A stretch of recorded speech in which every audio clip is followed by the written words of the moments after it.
What's up guys, Everything Apple Pro here, and this is a video I've been working on for quite a little bit. So you guys have just jailbroken with iOS 8.3 or iOS 8.4. Well, now what? In this video, I'm going to be showing you a collection of the top 50 iOS 8.4 and 8.3 compatible Cydia tweaks. These are both functional and aesthetically pleasing, so they will not only make your device more useful, they'll make it look better, much better than something you would be able to achieve without a jailbreak. Now you guys will need a lot of custom sources, so go ahead and click on that link right there or down below in the description. I'll have all of the sources as well as the full tweak list that you guys do need and the wallpaper I'm using in this video, as well as a few bonus tweaks. So without any further hesitation, let's go ahead and jump into these awesome Cydia tweaks. Let's make your device something it could never be without a jailbreak. Now these are in no particular order. Let's go ahead and start with f.lux, an old Cydia tweak, but one that is super useful. When enabled, it will adjust the color temperature of your display to be less harsh in both nighttime conditions and daylight conditions,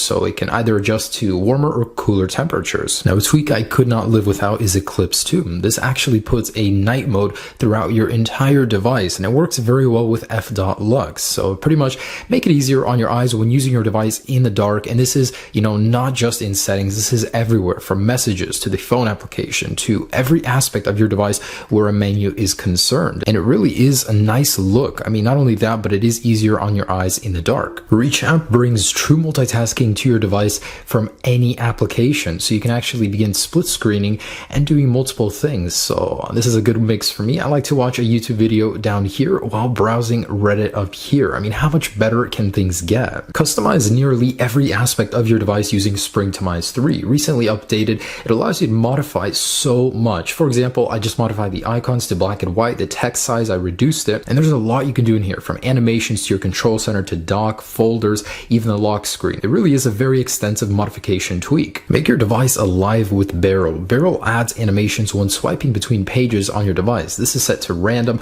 but it really has a plethora of nice transitions between them. I in particular like the cube one, but it really is a nice way to mix things up on your home screen. Now here's Dock&Roll. Dock&Roll is pretty much Barrel for your actual dock over here. So you can choose from several animations and add as many icons as you'd like down here. Very smooth, and there's a ton to choose from. I like the color flow one as well, so really cool. There's a ton to choose from in here. Add some flavor to your dock as well. Now while we're on the topic of animations, here is transition. It adds transitions to your lock screen whenever swiping to unlock, and there are quite a bit to choose from as well, and here's just a couple. So there's several to choose from, and I have mine set to random right now, but add nice flavor to your lock screen as well. Now transitions is great for the lock screen when unlocking your device, but what about putting your device to sleep? That's where SleepFX comes in, and it adds animations when you actually lock your device as well. So now that we've covered these animations, your device feels like a different device. There's animations from the dock to the actual home screen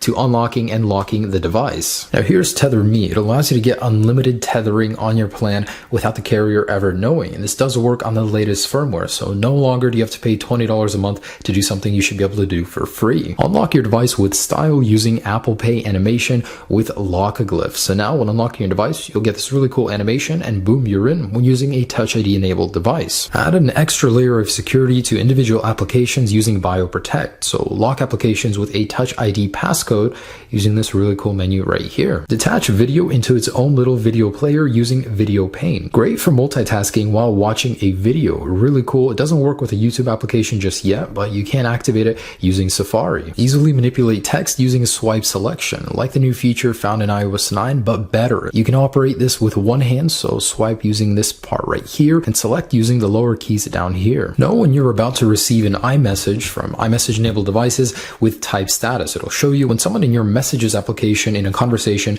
is about to send you a message. I would absolutely recommend you guys download WinterBoard. It's a theming application tweak for all devices, and this will install custom themes on your device. Use Apex 2 to hide applications behind other applications, and this is a great room saving technique. So basically hide applications. Now when you slide, they will appear right behind it. If your home screen is cluttered, this definitely helps. Now here's Spin. It replaces your lock screen media player with this really cool interface. Now it needs a couple of updates to move these guys down, but overall it's functional, it looks cool. Scrub through music like this. It has a really nice interface. Something I recommend for all jailbreakers is iCleaner. It'll clean up storage space you didn't even know you had. Basically, a whole bunch of applications leave stuff behind, caches. This will clear all of it out. now. Turbocharge your Snapchat application with Phantom for Snapchat. Upload photos and videos directly from your camera roll, save stories, go into private mode so people can't tell you read them. This thing really adds a whole bunch of functionality. Instagram Plus is actually another turbocharger for the Instagram application.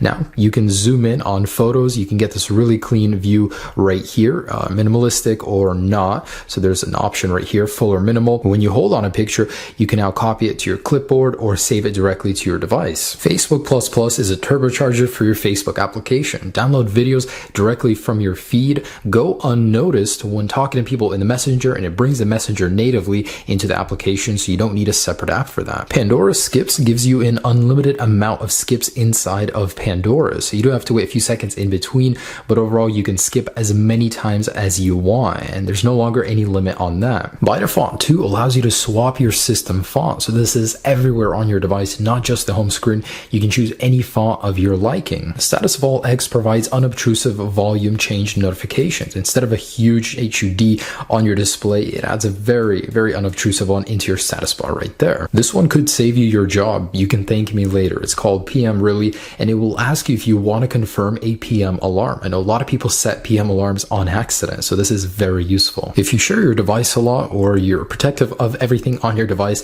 guest mode is perfect for you. It will enable a guest account on your device that you can either access with a button or by sliding right on the home screen. It can limit the amount of applications someone can use while in a guest mode account. Overlooked by many, iFile is extremely useful. Finally, a file browser for Apple devices. This is like a unicorn, but it's very useful to have. Customize your control center icons using Polis. So say you want to add some extra shortcuts in there, you can choose from anything, any of your applications. Say I want to add videos and Snapchat there. So now when I slide up on my control center, you can slide over and you have more toggles here. And same thing goes for the bottom shelf as well. If you find the large display inconvenient using it with one hand, the 6 Plus, One Hand Wizard helps you with that. It will shrink the entire display into a manageable amount, which you can use with one hand. This is a feature from Android, but it's convenient to have here. Click on this and it'll bring you some shortcuts, basically making your device a lot easier to use with one hand. Now here's Secret Lock. It will completely freeze your lock screen, restricting any usage until you use a custom set activator gesture. Mine is set to 3 triple clicks.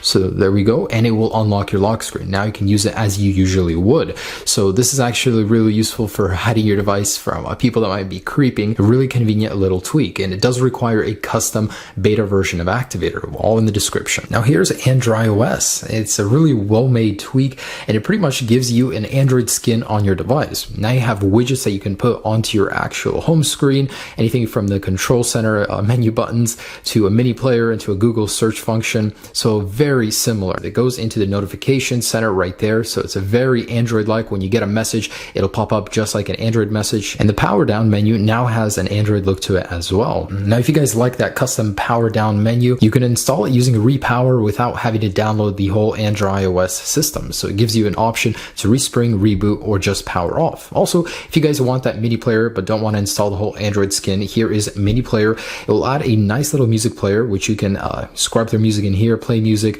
get it out of the way real quick, move it around, really convenient. Now a tweak that goes well with that Android skin here is alternate controls, and it gives you the Android controls onto the iOS. So all you guys have to do is slide up from the bottom right of your screen and you can get into the app switcher here, or go home from here or back using this button here. Really cool. Now here's Berry C8. It's inspired by the Android lock screen. Add shortcuts to your lock screen, which you can easily drag down, and it'll activate this really cool interface, and then boom, you'll be inside of that application after, of course, entering your passcode. Now, this is a feature taken straight from some Android phones. Wake your device from a locked state using a double tap gesture. It's called Smart Tap, and it will activate your display, and then you can put it to sleep using the same gesture. Animate your settings using Cask. It'll bring animations to the actual settings. There's several to choose from. Fade, this is just a grow out, but it's really cool. Activate Siri using Hey Siri without the need of a cable. Hey Siri.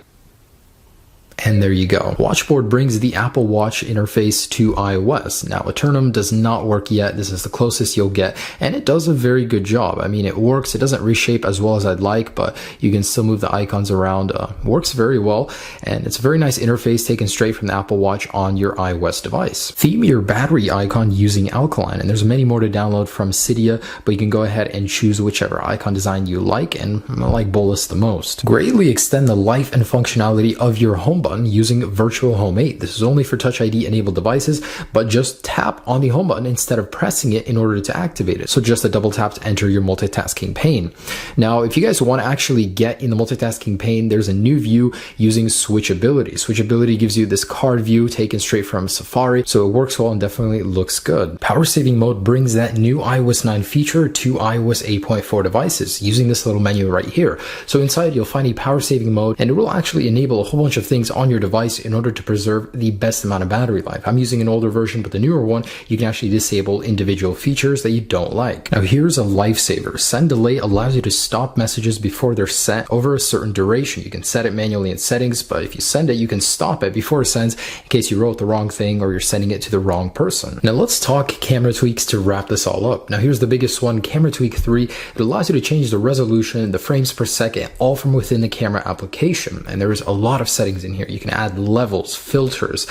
There's a lot of functions added with Camera Tweak 3, and all around, it's a great way to begin customizing the camera application. Now here's Tap to Snap. All you guys need to do is press on the display and it will go ahead and take a picture. Now when using the front-facing camera, using front flash, you can activate a flash like Snapchat feature on your front-facing camera. Now here's record pause. Easily pause videos while recording using this tweak. So all you guys have to do to enable it is go ahead and start recording, and then go ahead and click on this area over here. It'll turn yellow and your video will pause, and then go ahead and resume it just by clicking on that. Easy. Now here's a very sneaky beaky like one. So it's called Stealth Cam, and what it does is when you press the power button on the camera screen, it'll just dim your display, but you can still take pictures in secret. So for those of you that like doing that, there's that for you. It'll take them without any shutter, without your device display being on.